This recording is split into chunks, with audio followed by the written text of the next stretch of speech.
이명박 대통령 헌정 방송 김어준의 나는 꼼수다.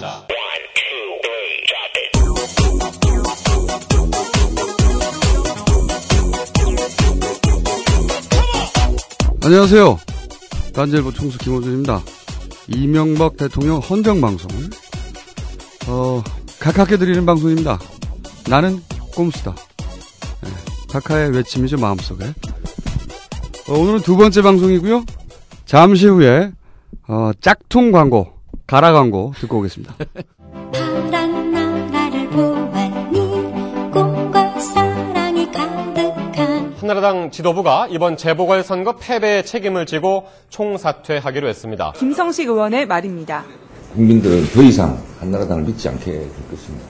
파란 나라를 보았니 천사들이 사는 나라. 또 홍준표 후보가 안상수보의 병역기피 의혹을 문제 삼으면서 12년 동안 징병기피 2회, 입영기피 1회, 행방불명 2회, 입영연기 3회, 이 12년 동안 기피를 했어요. 이렇게 그걸 가지고 하는 거는 정말 좀 과합니다. 파란 나라를 보았니 맑은 강물이 흐르는 이제 4대강은 사시사철 일정한 양의 물이 흐르게 될 것입니다. 광역취수장의 물막이 보가 유실돼서 시작된 경북 구미지역 단수 사태가 나흘째 이어지고 있습니다. 그냥 욕조에 받았는 거 쓰고 화장실만 쓰고 있고요. 팩이 있는 집은 지금 장염도 유행이라 그래서 좀 걱정이 많아요. 이게 먹는 물은 그냥 뭐 사서라도 먹는데 이렇게 설거지하고 이렇게 쓰는 물은 안 됩니다. 파란 나라를 보았니 울타리가 없는 나라. 한나라당 안상수 대표는 이명박 대통령에게 아쉬운 점이 있다며 또 대통령께서도 국민과의 소통이 부족하다.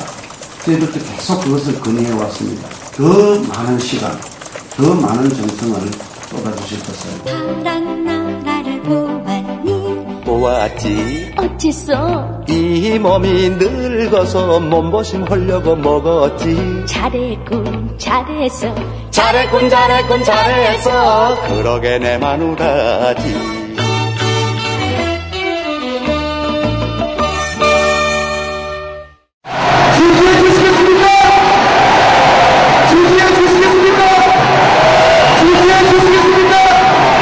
강재석 대표 얼굴만 보면 저거 어떻게 키워받고 싶었습니다. 여러분 피곤하시죠? 저 차두리가 노래 한 곡 틀어드릴게요. 지 때문이야 지 때문이야 피곤은 지 때문이야 피곤은 지 때문이야. 단 한 번에 적은 양을 먹어도 쥐가 죽게 되며 사용도 아주 간편합니다. 쥐가 잘 먹는 쥐약 지루사. 가까운 농협이나 약국에서 구입하세요. 네, 오늘 이야기할 내용은 정두환 의원이 말이죠. 이상득 각하의 형님을 감히 씨발 감히 형님을 깠습니다. 형님을 뭐라고 깠는지는 김영민 씨. 네. 한나라당 정두원 최고위원이 지난 5월 10일에 이상득 전 국회 부의장이 내년 총선에 공천을 받는 순간 수도권에서 한나라당이 전멸할 것이다. 조선일보의 인터뷰에서 밝힌 내용입니다. 이상득 의원은 내년에 당선되면은 국회의원의 그 대표격인 국회의장을 하고 싶어하는 것으로 안다. 그러나 수도권 의원들이 이상득 의원의 공천 신청을 가만 놔두지 않을 것이다. 이렇게 말했습니다. 근데 제가 이제 그 기본 정보를 좀 깔아보자면 정두원 의원하면 사실은 제1호 이명박계 의원이다. 그렇죠. 이렇게 불렸지 않습니까? 한 10여 년 전에 이명박 그 시장 후보부터 시작해가지고 시장 후보 만들고 시장 만들고 대통령까지 만들었죠. 그렇죠. 정무부 시장 했고요. 그러니까 정무부 시장 했고 완전한 MB맨이다. 이렇게 말해질 수 있는 사람이었는데 갑자기 인수위 시절부터 그죠? 그렇죠. 삐걱삐걱하기 대통령 시작했죠? 출범하면서 권력투쟁에서 밀렸다라고 하는 게 정가의 일반적인 평이죠. 근데 그 권력투쟁이 이상득 의원 때문에 밀렸다. 뭐 이런 얘기가 있던데. 지금은 이제 계기가 여러 개로 좀 그 친이계가 나눠져 있는데 그때 당시만 해도 이상득, 정두원, 뭐 정택은 이제 정무부시장 했던 분들이죠. 두 분 다. 왼팔 오른팔. 그리고 이제 이상득 그 형님이 있었고 이재호계가 또 있었죠. 네. 이재호계 등등 해갖고 이제 하나는 묶였었죠. 권력을 잡기 그렇죠. 위해서 묶여 있었는데 권력이 시작되고 청와대가 출범하면서 결국 청와대의 핵심 자리, 네. 정부 핵심 요직에 누구 사람을 심느냐 하면서 이제 거기서부터 그 충돌이 되기 시작을 했죠. 그래서 국정원 같은 경우는 그 이상득 의원의 네. 핵심 관계자들이 이제 국정원을 장악하는 형국으로 들어갔고, 그래서 정부에서 자기 사람을 심고 자기의 계보를 확보하려고 그러다가 밀려나니까 그때부터 바로 그 지금처럼 이렇게 강한 비판의 발언은 아니지만 살짝 비판하는 발언을 했었죠. 밀려난 게 이제 이상득 의원 때문이다. 그렇죠. 그 네. 직전까지만 해도 이상득, 이재호, 정두원 3대 주주 뭐 이런 식으로 삼각체제였었죠. 네, 불렸었는데 이상득 의원이 정두원 의원을 밀어낸 이유는 또 뭡니까? 또 어떤 과정을 통해서 밀어낸 겁니까, 이게 도대체? 실질적으로 이제 방금도 말씀드렸듯이 권력을 잡게 되면 그 제일 중요한 게 떡고물 아닙니까? 떡고물 중요하죠. 네, 떡고물. 각하가 굉장히 좋아하시는 그렇죠. 겁니다. 그러니까 떡고물을 먹기 위해서는 결국 그 떡고물을 이 수집해 와야 할 영업사원이 있어야 되는 거 아닙니까? 네. 그냥 자기 사람들 막 박아놓는 거죠. 네네. 자기 사람을 박아놓다 보면 여기저기서 이제 자리를 갖고 충돌을 하는 거예요. 그래서 3대 주주 사이에도. 예, 우리가 그 내부를 들어가 보진 않았지만 3대 주주가 협의를 하면서 자, 우리가 권력을 잘 유지하고 국민을 편안하게 정권을 잘 하기 위해서는 서로 협조해야 된다라고 하는 것은 겉으로만 하는 얘기고 실제로는 자기의 세력을 확보하고 이재호나 정두원 같은 경우는 또 목표가 있잖아요. 네. 무슨 목표가 있냐면 자기들은 언제든지 대권 주자가 될 수 있다. 차기가 될 수 있다. 그렇죠. 네. 그런 거에 대한 가능성과 희망을 갖고 있다 보니까 여기저기에 자기 사람들을 많이 박아놔야 되는 거죠. 네. 그리고 이제 이상득 의원의 입장에서도 당대 그때 당시에만 해도 이랬을 거예요. 이게 한 5년으로 그 단임으로 끝날 정권이 아니고 반드시 정권 재창출이 될 것이다. 뒤에 박근혜 있기 때문에 또 박근혜까지도 그때는 안 봤죠. 왜냐면 박근혜가 아니라 우리 계파가 그렇죠. 친이계에서 정권을 잡을 수 있다라고 하는 이런 확신을 갖고 있었기 때문에 그러면은 이번 때는 자기가 이러저러한 비판 때문에 그 자기 동생이 대통령을 하고 있으니까 이러저러한 비판 때문에 내가 나설 때마다 좀 그 총알을 맞는 이런 형국이지만은 이 이후에 다시 정권을 잡고 그 정권을 잡는데 자기가 일익을 담당한다고 한다면 정권 재창출에 그럼 국회의장 하겠다.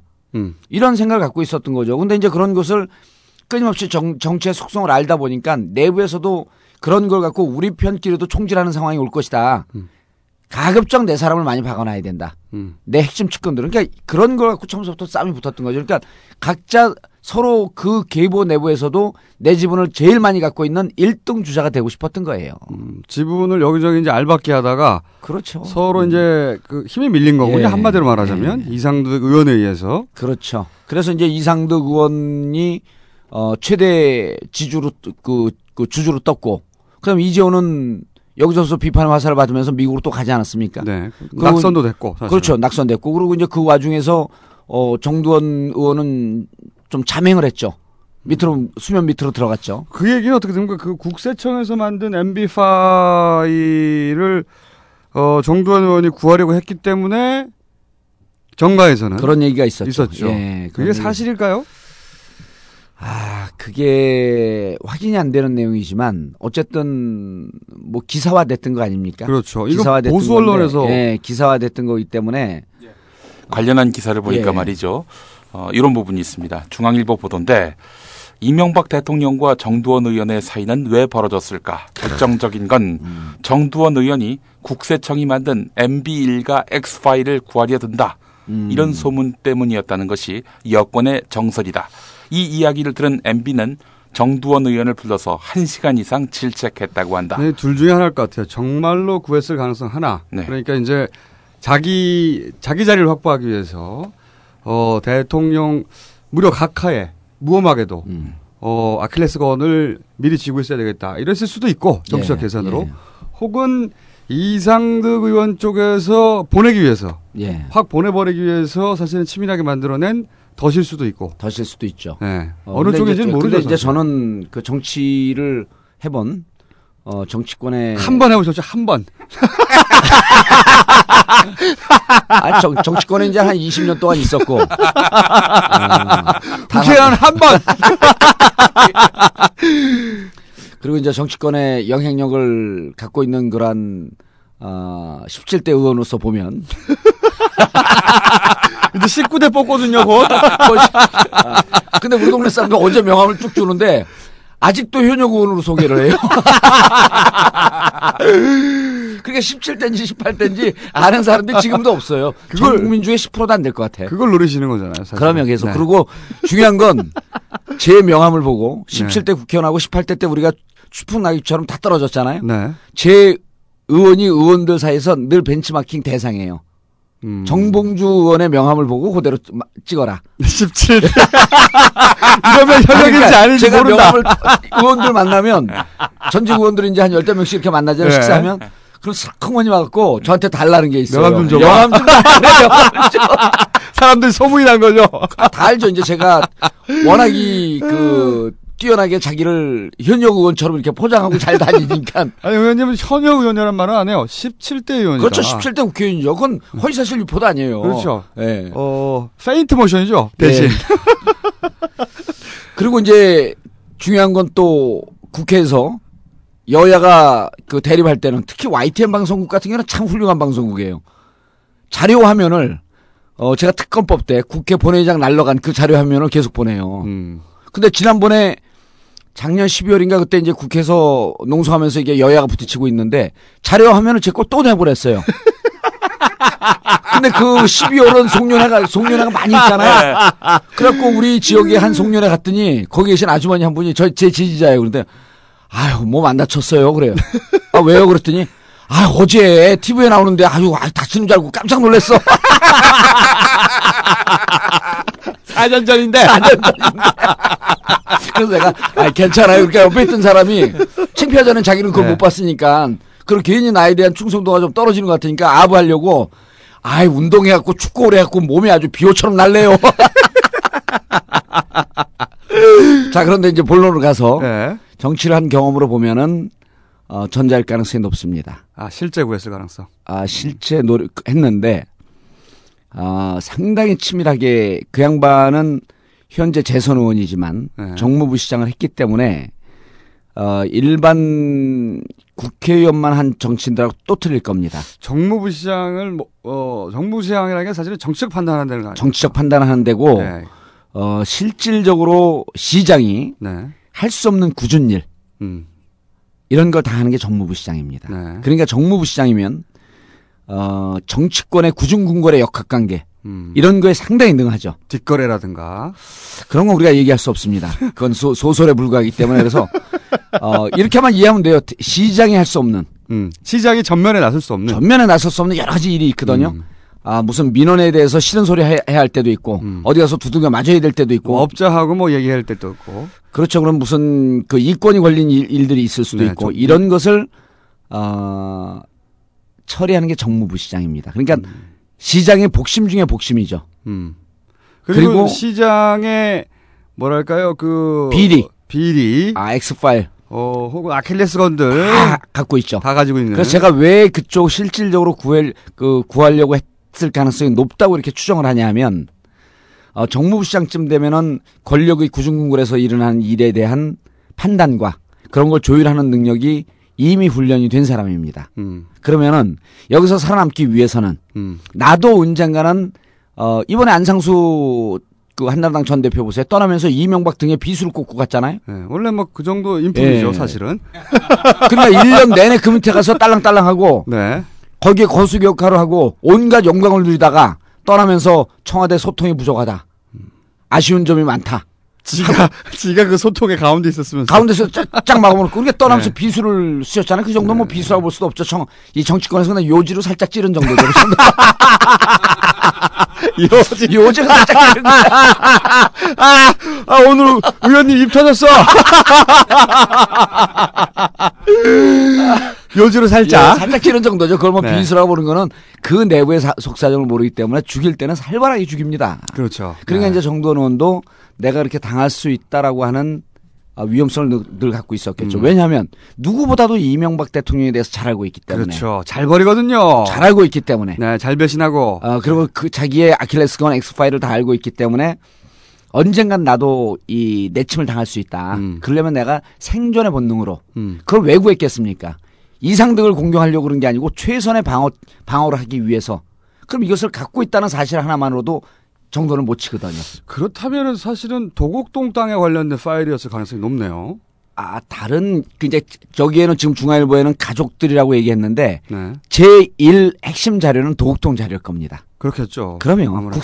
국세청 X파일과 그다음에 국정원 X파일이 다 틀리거든요. 또 검찰 X파일이 있고. 그럼 한상률 전 청장하고의 커넥션도 있을 수도 있겠다 하는 생각. 물론 뭐 못 만났을 수도 있겠지만 이런 거죠. 이제 그 MB 측에서는 정도원이 X파일을 구하러 다닌다라고 하는 것이 레이더망에 딱 걸리는 순간 등에 식은땀이 났을 겁니다.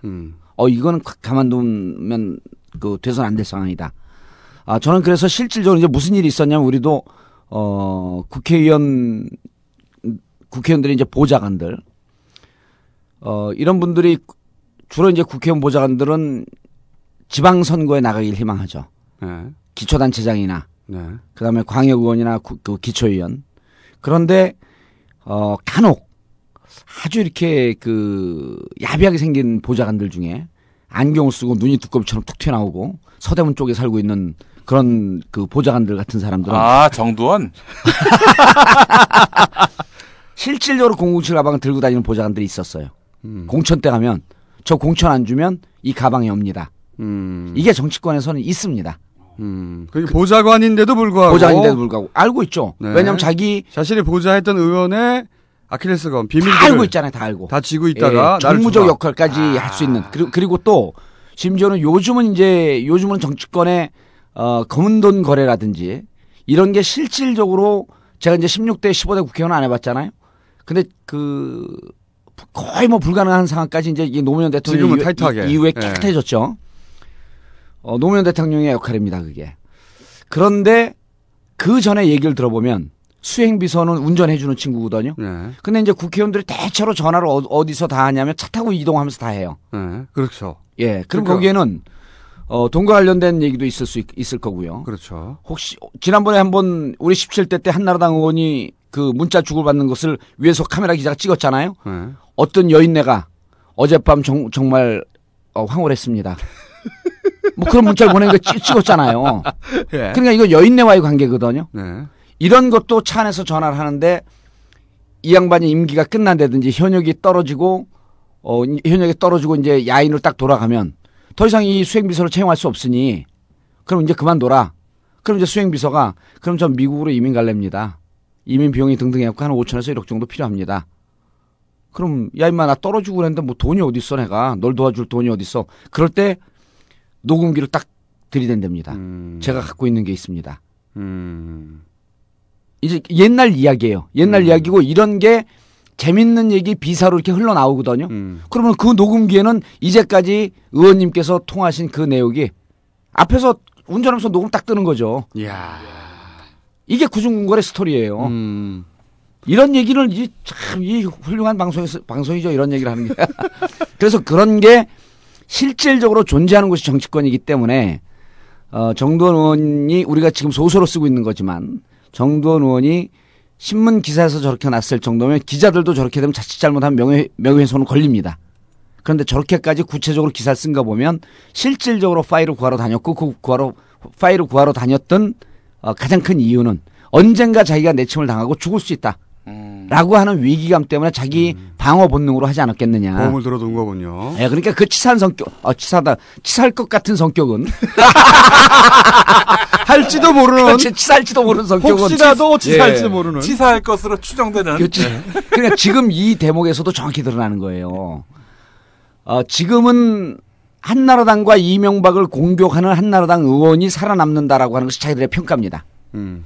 그러니까 그것도 같이 한솥밥을 먹고 있었던 사람들은 빨리 누구를 공격하거나 그러지 못하잖아요. 우리 옛날에 노무현 대통령 막 지지율 떨어질 때 제일 앞장서서 공격한 사람들이 있거든요. 정동영. 그건 뭐 누군지 잘 모르겠습니다. 제일 먼저 공격한 사람들이 그 내부에서 그 업계에서도 국회의원 업계에서도 말은 않지만 치산 인간을 했고 말을 잘 안 섞으려고 그러죠. 그런 분들하고. 근데 지금 이제 한나라당이 황우여 하고 누구죠? 이주영 정치기장 뽑고 어쨌든 뭐 변화와의 쇄신으로 한번 가보자. 라고 하는 와중에 자기 지역 주민들한테 뭔가 보여줘야 되거든요. 정두원은. 네. 지금 이대로 가면 뭐 수도권에서 다 떨어지니까. 그래서 사실은 한나라당의 개혁을 위해서 이상득을 쳤다기보다는 공개적으로 이렇게 치고 나오면 자기에게 다시 역공이 들어올 수 있는 가능성도 없고 자기 지역 주민들에게 나는 이렇게 변화와 쇄신에 앞장서서 싸우고 있는 의원이다. 네. 라고 하는 걸 보여주기 위한. 그러니까 배가 침몰해갖고 물이 새는데 물을 막을 수도 있는데 미리 뛰어내린 거죠. 저기 같은 경우는. 자기는 총선에서 살아남아야 되니까. 살아남아야 되니까요. 근데 아까 그 도곡동 파일 잠깐 네. 얘기했는데 생각해보니까 이 안원구 그 대구국세청 전 국장. 그 대구국세청장까지 했었죠. 청장까지 했죠. 그분이 사실은 그 도곡동 땅 관련된 전표를 사실은 포스코 감사하다 발견했다고 했거든요. 그리고 안원구 그 대구 전 청장이 사실은 이상득 의원과 라인이 붙어 있다. 이런 얘기도 나왔었어요. 그리고 이 파일을 한상률 국장에게 보고했다거나 보여줬다거나 이런 보도도 있었고. 그러면 생각해보면 파일을 구하려면 안원구 전 국장 혹은 청장에게 접근했을 수 있고. 그렇죠. 근데 그게 레이더망에 걸려서 사실은 이상득 의원 쪽으로 흘러갔을 수도 있겠네요. 그렇죠. 이제 그래서 이상득 의원이 아주 정확하게 지적을 하신 건데 안원구도 한상률 청장한테 미움을 보이면서 쳐낸 게 한상률 청장의 뜻이 아니라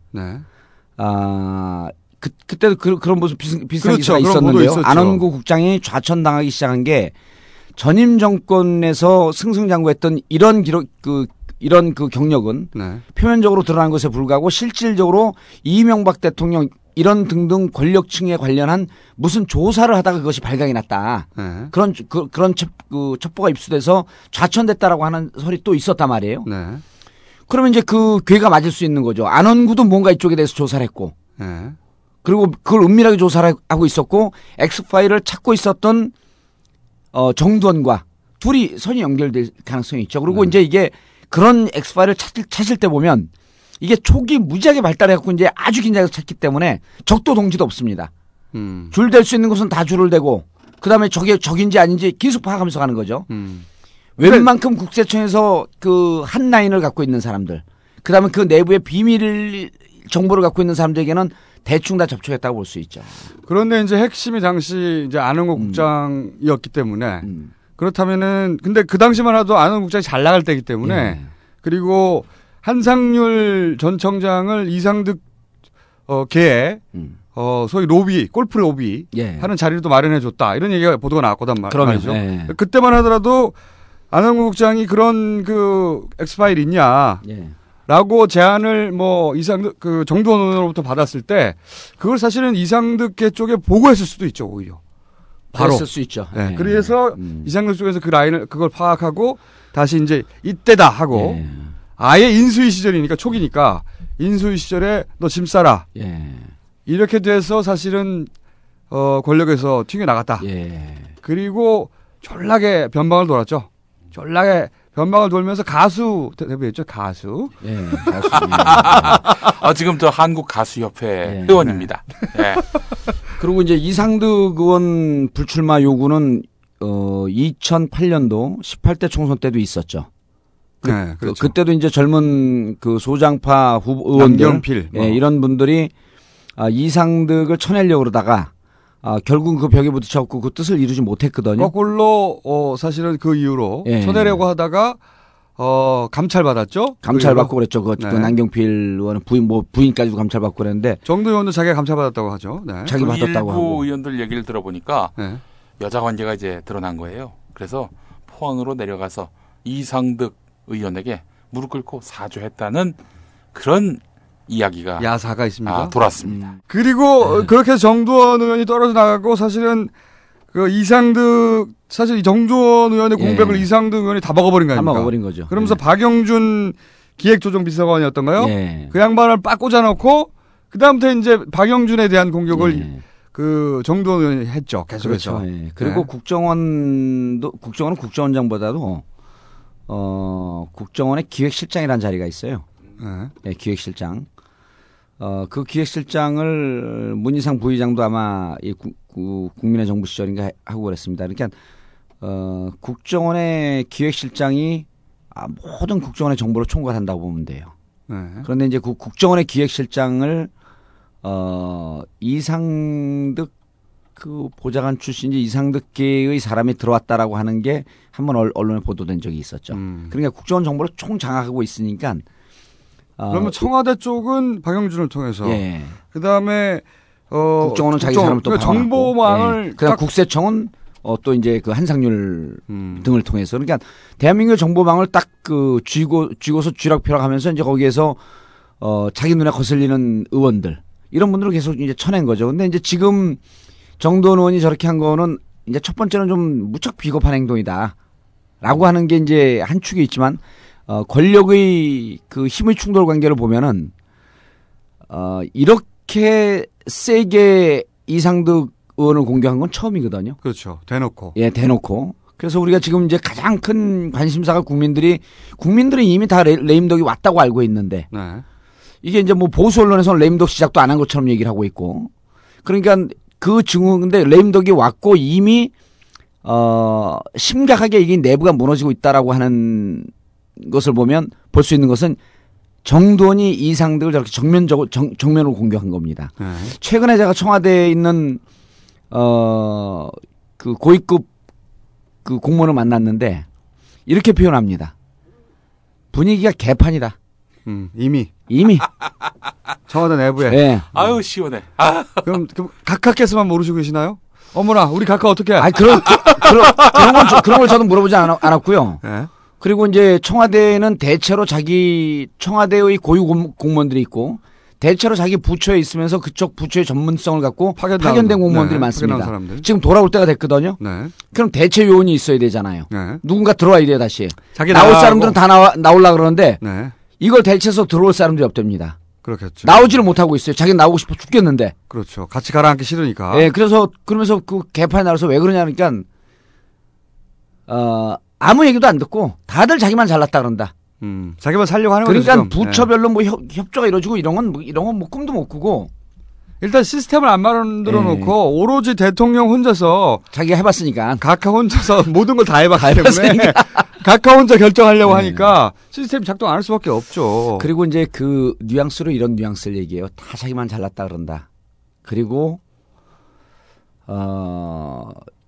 이분은 이제 과거 민주당 시절에도 잘 나가던 그런 공무원이에요. 네. 그러니까 이제 일을 잘하는 공무원이야.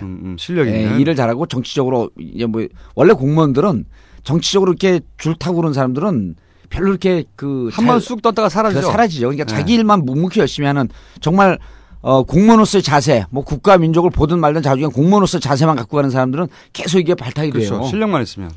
근데 이제 그분이 뭐라고 그러냐면 민주당 시절에도 청와대에 있었거든요. 그렇죠. 예, 그 참여정부 시절, 열린우리당 시절에도. 네. 그때 이제 조금 낮은 공무원이었다 지금 이제 높은 공무원이 됐는데. 차이가 뭐랍니까? 역시 한나라당은 한나라당이다. 그런 얘기를 해요. 근데 이 역시라고 하는 것이 뭐, 역시 그래 이런 긍정적인 측면이 아니고. 어떤 의미에서? 한나라당의 전신이 그 차떼기 정당 아닙니까? 네. 돈 계산에 능하죠. 네. 그런 얘기를 대놓고 얘기하지 않습니다. 제 입이 무서우니까. 저는 실마리만 봐도 황소 잡았다고 얘기하는 사람이니까. 머리카락 하나만 봐도 이게 황소 잡았다 그러니까. 뉘앙스는 자기만 잘났다고 하는데 온갖 공무원들이 대체로 이권에 개입된 일들만 몰두하고 있는 듯한 느낌을 제가 확 받은 거예요. 느낌만 받으신 거죠? 느낌만 받은 거죠. 그 사람 그분이 직접 입으로 얘기하지 않았죠. 의원님도 지금 그냥 느낌을 받았다. 네. 그런 느낌을 받았다. 아님 말고. 느낌을 강하게 확. 네. 그래서 이제 정두원과 이제 그 전에 이제 지금 한나라당이 몸부림치고 있는데 제가 지난번에 한번 그런 얘기를 했는데 우리 열린우리당 시절에 무너질 때 그때보다도 아직 이런 절실한 체감이 없는 것 같아요. 그냥 황우야하고 이주영 정치위장 뽑아놓고 감세 철회하고 뭐 쇄신 변화하고 그러게 되면 대충 국민들이 이해를 하고 내년 총선에서 어느 정도 승산이 좀 있지 않겠냐 이렇게 생각하고 있는 것 같은데 좀 아니란 상태군요. 무척 아니라죠. 그리고 그분들은 이미 차떼기 정도는 2003년도에 한나라당 막 무너질 때 그때는 막 천막 당사로 나가고 그러지 않았습니까? 그렇죠. 드라마틱했죠, 사실 제법. 드라마틱했죠. 그리고 네. 그때 이제 그 천막 당사를 살린 이제 박근혜한테 고스란히 가면서 이제 박근혜가 그때부터 이제 부상하기 네. 시작을 한 건데 그때는 정말 절실했었죠. 네. 그때 이제 그걸 주도했던 원외 위원장으로 고진아 이제 전 의원, 거긴 전 의원입니다. 전 의원인데 어디 갔는지 없어졌어요. 사라졌어. 고진아 전 의원이 저분한테 밀렸죠. 1번은 없다. 예, 1번 없다. 네, 1번은 없다. 전영욱 의원에게 밀렸죠. 전영욱 의원은 전 의원인데 현역이야 지금. 아니 전영욱 의원도 현역인데 우리의 정봉주 전 의원은 전 의원이에요. 아니 그래서 그때는 무척 절실했었는데 지금은 이게 그 공룡 정당이 되다 보니까 국회 딱 들어가게 되면 밖에 안 보여요. 자기들끼리 있으면 위기의식이 있다가도 같이 배치들 만나갖고 조금 우리 좀 잘해야 돼. 그러다 보면 점심 먹고 저녁 소주 한잔하고 이러다 보면 금방 있거든요. 지역에 가면 이제 좀 욕을 먹고 그러면 이거 지역에 가니까 잘해야지 하고 와서 변화와 그 혁신을 얘기하기에는 당의 다선 의원들 그다음 당을 자리 잡고 있는 친이계 이런 사람들이 너무 뿌리 깊게 기존의 관성에 잡혀있기 때문에 이걸 변화하고 혁신시키기가 쉽지가 않아요. 다행이군요. 예, 그래서 제가 보기에는 이제 한나라당이 분화가 시작됐다. 어떻게 분화될 것 같다고 보십니까? 일단 친이계의 분화가 친박은 지금 겉으로 수면 위로 드러나지 않고 있지 않습니까? 네. 그리고 지금 이제 한나라당이 보이고 있는 정책적 측면은 두 가지를 보이고 있어요. 새로운 한나라. 네. 참 이름도 잘 졌어요. 그럼 그전에는 자기들이 잘못한 거 다 인정한 거 아닙니까? 새로운 한나라. 새로운 한나라 해갖고 소장파가 뭉쳤죠. 그 다음 두 번째가 뭐냐면, 상향식 공천을 하자. 네. 그 얘기가 아니, 근데 그럼 지금 법안을 냈다는 거 아닙니까? 법안을 아예? 네, 법안을 냈다는 거예요. 그래서 기사도 한번 찾아보세요. 그래갖고, 나경원 의원 등등 하고 그랬고, 80여 명이 공동 발의해서 법안을 냈다는 기사가 나왔어요. 네. 그럼 법안 안 봤으면 한나라당 관련 기사는 제가 일체 안 보니까. 그런데 이건 뭘 얘기하냐면, 내년에 친이계가 여전히 공천권을 잡게 되면 우리는 멸망이다. 네. 그럼 친이계가 공천권을 친박계가 잡아라는 얘기 아닙니까? 그게. 친박계는 잡을 수가 없거든요. 권력 구조상. 그게 왜 친박계가 잡을 수가 없죠? 여전히 살아있는 권력 아니에요. 이명박 대통령의 영향력을 갖고 있는 사람 공천권을 하지만 내년 행사하죠. 총선에 친박계가 권력을 못 잡으면 만약에 사실 만약에 이제 박근혜 진영의 입장에서 보자면 박근혜 대통령이 된다 하더라도 여소야대가 돼버리지 않습니까? 그렇다면 국정 운영이 힘들다. 그러므로 사실 내년 총선에서 박근혜계가 다수 의석을 차지하고 그러므로 전면으로 나서고 이런 시나리오가 가능하지 않을까요? 아니, 그런 구상하고 있지 않을까요? 그런데 이제 박근혜 대표 입장에서는 그런 전국 구도에 대한 이해는 맞는데 내년 총선권을 잡기 위해서는 어떻게 해야 되냐면 6월 조기 전당대회 얘기가 나왔으니까 6월 전당대회에서 결국은 자기를 지지하는 당대표를 세워야 되거든요. 그러면 6월에 사실은 진검승부가 친이계하고 불가피하다는 겁니다. 여기서 이기면은 관계가 없겠지만 지면은 사실은 대권 가도에 빨간불이 켜지는 거죠. 그러니까요. 예, 그러니까 진검승부 그 대선까지는 1년 6개월 남았는데 굳이 당에서 당대표를 자기가 세울 사람을 밀면서 지금 일찍 이렇게 진검승부를 해갖고 승부수를 띄울 필요가 있느냐. 승부수를 안 띄우자니 또 총선에서 공천권을 못 갖고 이러저러한 게 지금 복잡하기 때문에 박근혜 그 친박 입장에서도 어떠한 정치적 결정을 하기가 무척 어려운 상황입니다. 그런데 여기서 또 한 가지 변수가 이상득계가 이재호계를 밀지 않고 사실은 친박계하고 손을 잡았다. 여의도에 그런 소문이 파다하죠. 그렇다는 얘기는 이상득 의원은 정권 재창출이 되든 안 되든 친박계 쪽으로 힘이 넘어간다고 보고 다음 총선에서 자기들은 살아남아야 되겠다. 그렇죠. 이걸 최우선으로 잡은 거 아닙니까?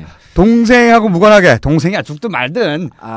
그런데 이제 그거는 동생과 무관하게가 아니고 동생의 뜻이 반영된 거라고 볼 수 있죠. 그렇게 계산하십니까? 그럼요. 아예? 그러면 이명박은 겉으로 이명박 이런 거 아닙니까?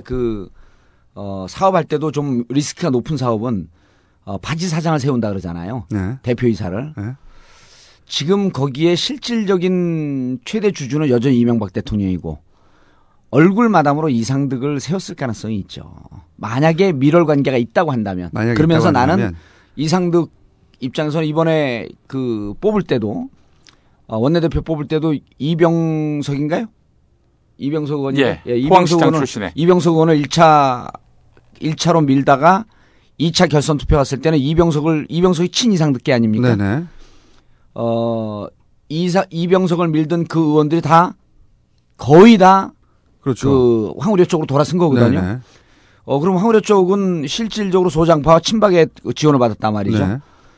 그러면 황우려 쪽으로 돌았을 때는 어느 정도 물밑 교감이 있이 우리가 여기서 도와주겠다. 네. 그리고 이거 하나만 보더라도 이상득계와 친박 간에는 상당한 정도의 이야기가 오고 소통이 진행되고 있다. 근데 이제 일반인들이 보기에는 사실은 아니 이재호계야말로 이명박계의 그 핵심이고 그리고 이상득은 형인데 아니 이게 어떻게 갈라졌나 이렇게 생각한단 말이죠. 그렇죠. 근데 이제 그 이쪽 저쪽에다 보험을 다 들어두는 거죠. 대통령 입장에서는. 양쪽 다 보험이었다. 그러면 이재호를 밀었는데 이재호가 그 안 된다든지 혹은 친이익이 안 된다든지 하면 자기의 가장 자기 이외의 2인자를 자기가 어느 정도 등을 지는 형국을 보이면서 자기하고 반대편에 있는 친박 이쪽을 지원하게끔 하게 되면 역할이 하나 더 생기는 거죠. 나중에 만약에 이상득 저는 그래서 이제 여기서 한 발 더 나가서 예측을 할 수 있는 게 지금은 친박 쪽에서 이상득이 필요합니다. 그럼 만약에 이상득의 도움을 받아서 정권을 잡거나 혹은 공천권을 쥐게 되면 그 이후에 이상득 의원의 앞날은 불을 보듯이 빤합니다. 저도 그렇게 생각이 드는데. 팽입니다. 팽. 저도 그렇게 생각이 드는데 친박계가 이재호계든 이상득계든 살려줄 이유가 없지 않습니까? 그렇죠. 그런데 그런 그 미래를 뻔히 알만한 정치적으로 대단히 노회하고 노련한 이상득계가 왜 박근혜계 쪽에 붙었냐 이거죠. 아니죠. 이런 거죠. 많이 보이는 수지만 다른 수가 없지 않습니까? 다른 수가 없다. 다른 수가 없죠. 아니 이재호계에 붙어서 이재호계 쪽에 당권을 지게 해서 한나라당에서 박근혜 그 당권을 줘서 총선까지는 버티겠지만 결국 대선 후보는 친이계에서 나올 수 있는 사람이 없지 않습니까? 대신 그 당권을 지면 총선에서 공천권을 행사해서 공천권을 행사하는데 그 공천권의 행사는 6개월 천하밖에 안 되는 거죠. 12월에 대선이 그렇지만 박근혜 쪽에서는 좌파 의원들 공천을 받아야 되니까 이명박계하고 타협을 할 수밖에 없는 그렇죠. 그런 구도가 생기니까 그렇죠. 박근혜 측 입장에서도 이제 그런 절실함이 있기 때문에 그래서 사실은 이번에 이재호계 쪽을 밀어서 이재호계가 힘을 가지고 공천권까지 가도록 만들어놓는 게 정상적일 것 같은데 근데 왜 이상득 의원이 쑥 빠져서 그래서 저는 생각한 게 이것은 이상득 의원이 어차피 권력 말기에는 대통령이 그 권력 누수가 쭉 일어나고 막을 수 없다 아무도 자기가 동생 형이라 하더라도 그러니 나라도 살자 하고 간 게 아닌가 이렇게 생각했는데 아닙니까? 그러면 이제 나라도 살자 가면 그 밑에서 쫓아가는 사람들이 있잖아요. 이른바 이상득계라고 하는 사람들이 친이계에서 그 밑에도 이제 그 뭐 한 수십 명이 있단 말이에요. 이분들의 생명까지도 정치적 생명까지도 보장을 해줘야 되는 거거든요. 그러니까 저는 뻔히 알면서도 이런 계산은 있습니다. 뻔히 알면서 결국 나를 팽할 수도 있다. 그럴 때 내가 나를 그 비호하고 있는 디펜스하고 있는 의원들이 숫자가 많아지면 나를 쳐내지는 못할 것이다. 이런 계산까지는 갑니다. 그리고 지금 만약에 손을 잡고 도와준다고 한다면 내년 총선에서 이상득 만약 공천권을 잡는다고 할지라도 이상득 의원을 그때는 내치기 힘들죠. 내년 총선에서 총선까지는 계속 협력 관계를 유지해야 되니까. 그렇죠. 그 이제 이번에 그래서 이제 저는 그 전당대회나 이런 걸 보면서 분화가 이제 어떻게 될 거냐 하면은 일단 이상득계도 독자적으로 이제 한 계보를 이뤘죠. 그렇죠. 이재호계도 한 계보를 이뤘죠. 친이계가 먼저 분화가 되고 친박계는 여기서 이상득이나 누구나 등등의 손을 잡아갖고 당대표를 할 것이냐 말 것이냐 지금 고민에 빠져 있을 겁니다. 고민에 빠져 있고. 당대표가 되면 너무 일찍 노출되는 거고. 그리고 이제 안 잡자니 이제 공천권 행사 그렇죠. 못하고. 그리고 당대표가 되면 괜찮습니다. 되면 공천권까지 오는데 이명박 대통령 입장에서는 또 친박의 대표 주자가 당권을 잡도록 허용하지 않습니다. 왜냐하면 그거는 전면적인 레임덕이거든요. 그렇죠. 그런데 지금 이제 황우려 원내대표는 얘기를 이렇게 하잖아요. 우리가 청와대하고 대등한 관계를 유지하고 청와대의 관계를 개선하겠다. 그리고 잘 얘기해서 잘 협의하도록 하겠다. 그런데 당권이 완전히 반대파로 넘어가게 되면 그때는 청와대에 대해서 당장 탈당하시오 하면서 당대표가 얘기해버리면 이건 걷잡을 수 없는 상황이 되거든요. 당대표가 당에서 나가라는데. 그렇죠. 네. 그러니까 이명박 대통령 입장에서는 이번 전당대회에서 친이계가 당권을 놓치는 상황을 용납을 안 합니다. 당권을 무조건 잡으려고 하죠. 그렇다면 더더욱 이해가 안 간다는 거죠. 그렇다면 당연히 이상득계더러 예. 형더러 이재호계에 붙어서 예. 어쨌든 이재호계를 당선시켜라. 그게 이제 아까 그 김성수님 얘기한 그런 내부 분위기도 좀 작용을 했을 거예요. 그렇게 지금 이제 이상득 의원은 이명박 대통령하고 전혀 떨어질 수 없는 관계 아니에요. 형이니까. 네. 내부적으로 우리가 떨어진 것처럼 한번 작전을 짜자. 이렇게까지는 될 수 있지만 그렇게 할 수 있죠. 그래서 우리가 포트폴리오로 가자. 한쪽은 안전하게 하고 우리가 좀 리스크 높은 데다 좀 투자를 하자. 분산 투자를 하자. 이제 이렇게 할 수 있는데 이상득 의원이 이런 기미를 봤을 것 같아요. 1차에서 이런 기사가 나왔잖아요. 1차에서 황우려 현 원내대표가 1등 하는 걸 보고 의원들이 깜짝 놀랐다 그러잖아요. 안경률이 1등을 하고 당연히 자연스럽게 1등을 하고 2등이 황우려가 되고 3등이 이병석이 되면 그때 이병석 카드를 갖고 어떻게 할까 이런 고민할 수 있는데 패싱부터 하려고 그랬는데 1차전에서 이미 안경률을 제치고 1등을 해버린 거예요. 소장파와 친박의 힘을 받아서 이렇게 3등을 하게 되면 그 다음에 누굴 민다라고 하는 대책의 흐름이 있지만 거의 현장에서 오달 때립니다. 2차 결선 투표 들어갈 때는 자 이제는 표가 어디로 몰려야 된다. 아마 이상득 의원이 대통령하고 아주 그런 세밀한 거는 협의는 안 했겠지만 이거 봐라 이제 전체적인 흐름이 우리가 거역할 수 없는 쪽으로 가는 것 같은데 요 흐름에서 내가 튕겨져 나오면 나도 죽는 거 아니냐라고 하는 위기의식은 분명히 있었을 것 같아요. 동물적 감각으로 살아남으려고. 그렇죠. 그래서 저는 둘 중에 하나라고 봤거든요. 하나는 형제가 더 강하다면 의원님이 말씀하신 대로 일종의 분산 투자 개념으로 트로이 목마처럼 거기 짝 막히려고 한 것이고 그게 아니라 권력욕이 더 강하다면 형제보다 자기가 살려고 이 흐름은 나까지 다 죽겠는걸? 이거를 보시면 되죠. 이상득 의원이 실질적으로 이명박 정권 하에서 그 가장 권력의 핵심층에 있지 않았습니까? 네. 그리고 형님 예산이라고 얘기하듯이 그 예산도 많이 가져갔고 아까 우리가 떡고물이라는 표현을 썼잖아요. 네. 만약에 정권이 끝났는데 이명박 대통령에 대한 권력 이후에 전면적인 조사나 혹은 무언가 일정한 법적인 제재가 들어간다면 이상득 의원은 안전할까요? 안전할 수 없죠. 절대로. 안전할 수 없죠. 네.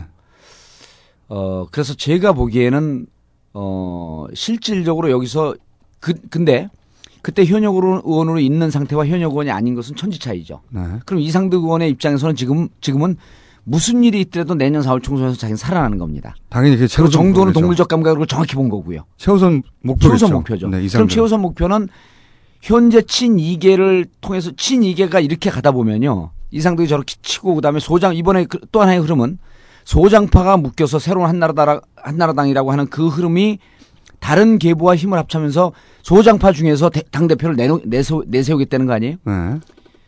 이상득 그 의원의 입장에서는 당대표가 되는 쪽에 지금 줄을 대야 됩니다.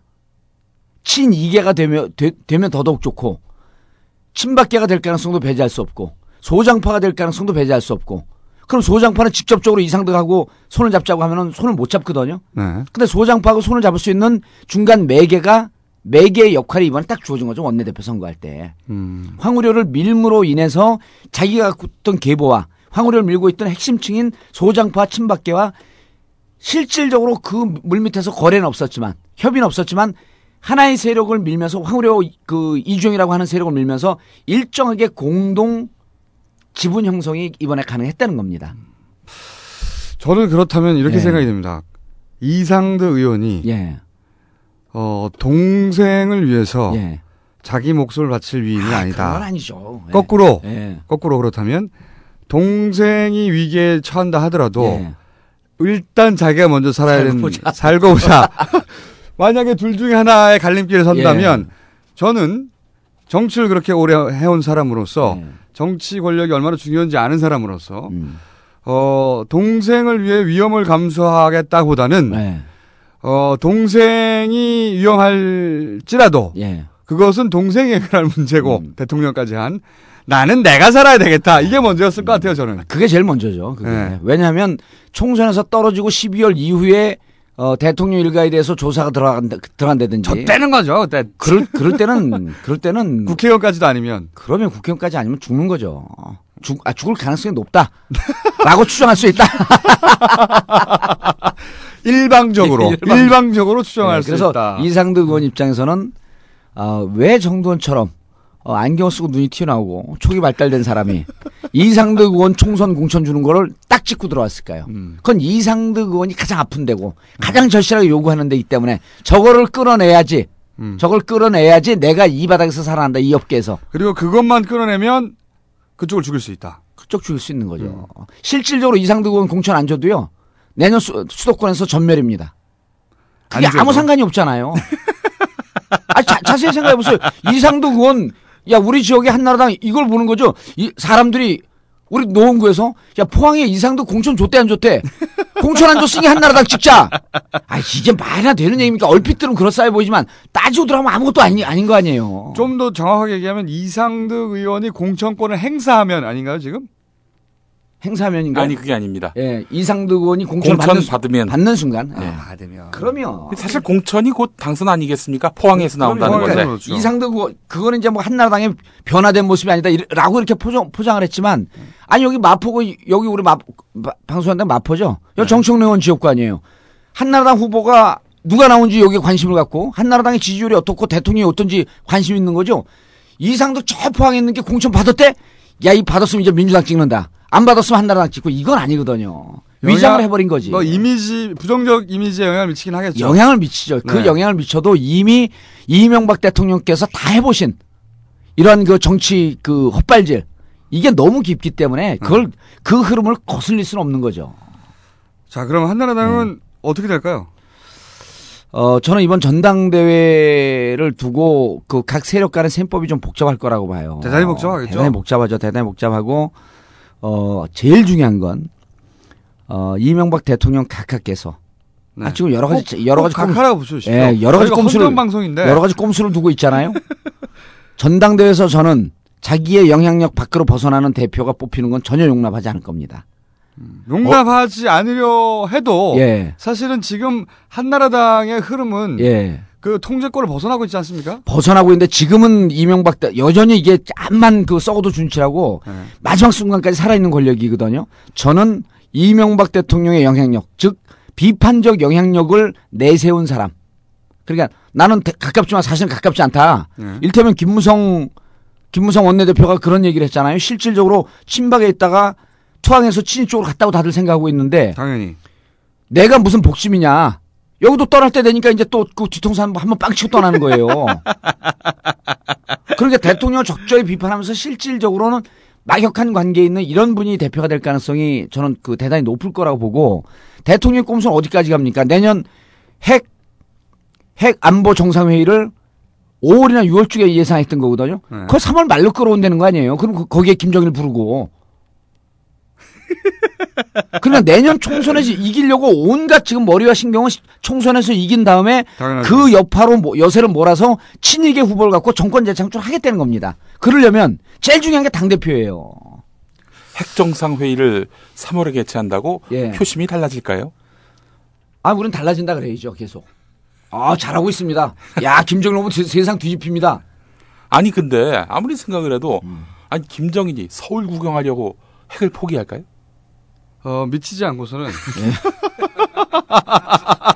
그것은 그냥 일방적인 각하의 바람이다. 그러니까 이 방송과 딱 성격이 맞는 꼼수죠. 꼼수 중에 상꼼수죠. 근데 어떻게 집권 첫 해서부터 정상회담을 하고 지금까지도 정상회담 국어를 하고 있냐고요. 근데 이거는 저는 생각해 볼 수 있을 것 같아요.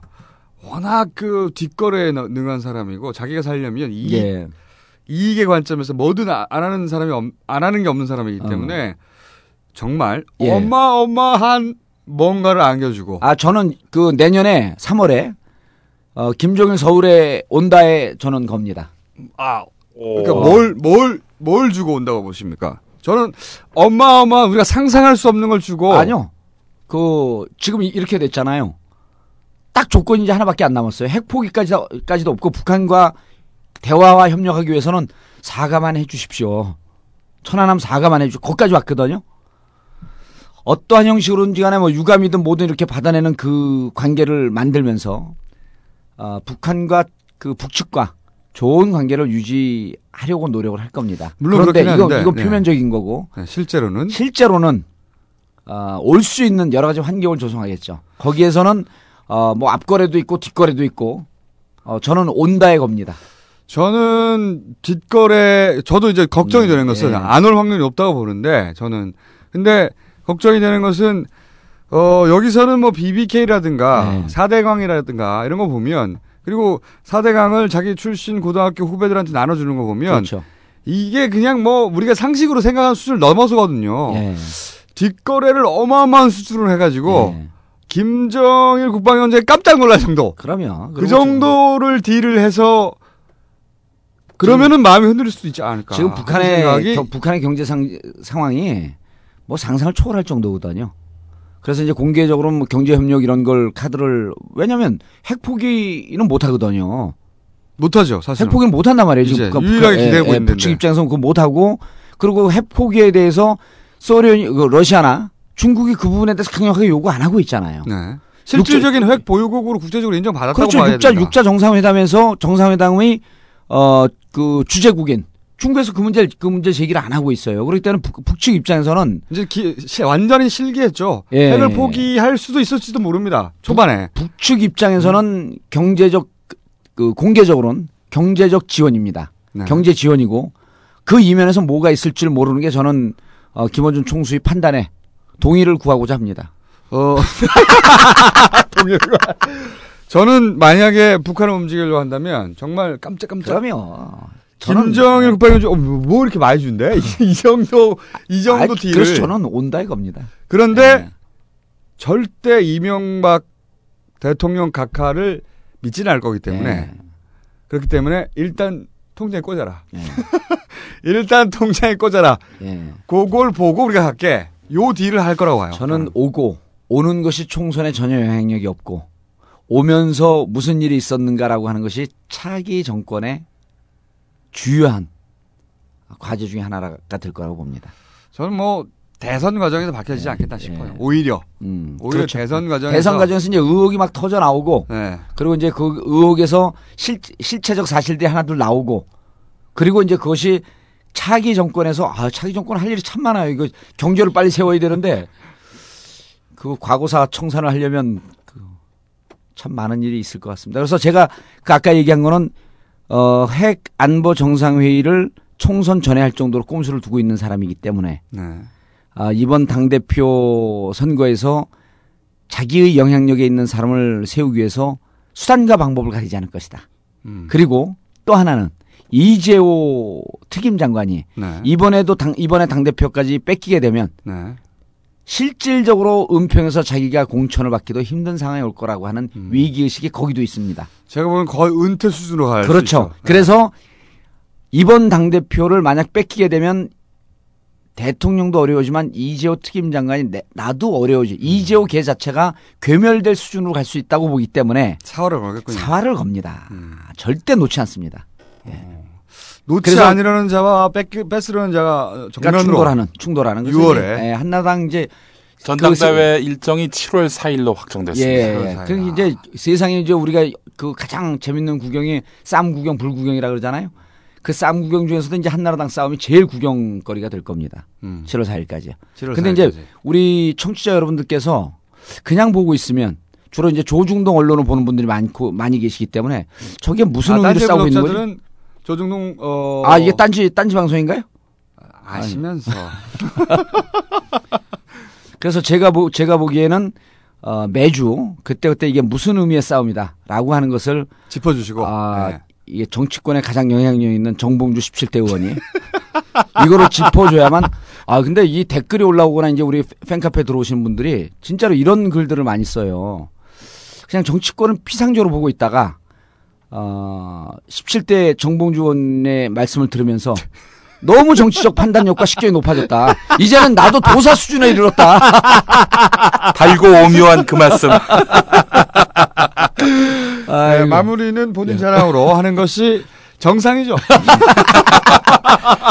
의원님 궁금한 게 있습니다. 구미시에서 지금 뭐 현재까지 녹음 시점이 한 4일 지난 시점인데 단수됐잖아요. 단수가 됐는데 50만 가구요? 예, 그렇습니다. 50만 가구가 아니라 50만 명이 사는. 50만 명. 그 북한 측 소행이라는 거 아니에요? 글쎄요. 트윗에는 북한 측 소행이라고 그래도 트윗에 이렇게 떴어요. 구미 대구 단수가 북한 측 소행이라고 해도 믿을 준비가 다 되어 있다. 아니, 저는 그리고 우주인이 북한의 소행이라 해도 다 믿을 준비가 되어 있습니다. 또 요즘 보수 단체가 5.18은 5.18에 벌어졌던 광주 시민 학살은 북한 특수부대가 내려와서 그렇죠. 한 것이다. 그 프랑스인가 어디까지 가고 뭐 때문에 데모하러 거기까지 갔다 그러잖아요. 아, 근데 트윗에 그 예술 아닙니까? 구미 대구 단수 사태는 북한 측 소행이라고 해도 이제는 믿을 마음의 준비가 다 되어 있다. 그래서 그런 말도 있습니다. 이명박은 못 해본 게 없고, 박근혜는 해본 게 없고, 북한은 못 하는 게 없고. 아, 오늘 입들 잘 터지는데요. 예, 오늘 그분이 오셨습니다. 자, 오늘은 그러면은 여기까지 하고요. 다음 주 혹은 뭐 다음 주가 아니라 튀어나오고 싶으면 다음 주 전에 다시 튀어나올지도 모릅니다. 다시 튀어나올지 모르는데 다음 방송까지 예고를 하나 하죠. 다음에는 뭘 다룰지. 민주당을 한번 다뤄볼까요? 민주당을 다루지 말고요. 다음에는 이제 우리 김어준 총수가 좋아하는 문재인. 재밌습니다. 문재인 실장이. 네. 다른 방송에서 이제 뭐 얘기를 또 한번 해야 되는데, 다음 주에 나오니까 그거 해도 되네. 문재인 실장이 어떻게 움직일 것이냐. 그럼 문재인 실장이 가는 경로와 민주당과의 관계, 국민참여당과의 관계. 이거를 이제 예상 문제를 뽑아드려야 되는 거 아닙니까? 그래야지 문재인 실장이 무슨 행위를 하면, 저게 저런 뜻이었었구나. 하는 걸 볼 수 있도록 다음 주에는 문재인 실장에 대한 예상 문제를 좀 풀어드리겠습니다. 재밌겠군요. 저도 할 말이 많습니다. 네. 이것으로 두 번째 각하를 위한, 각하를 향한 일편단심의 헌정방송 마치도록 하겠습니다. 다음 시간에 다시 뵙겠습니다. 감사합니다. 예, 감사합니다. 17대 의원 정봉주였습니다. 끝! On the uprise. So frustrated.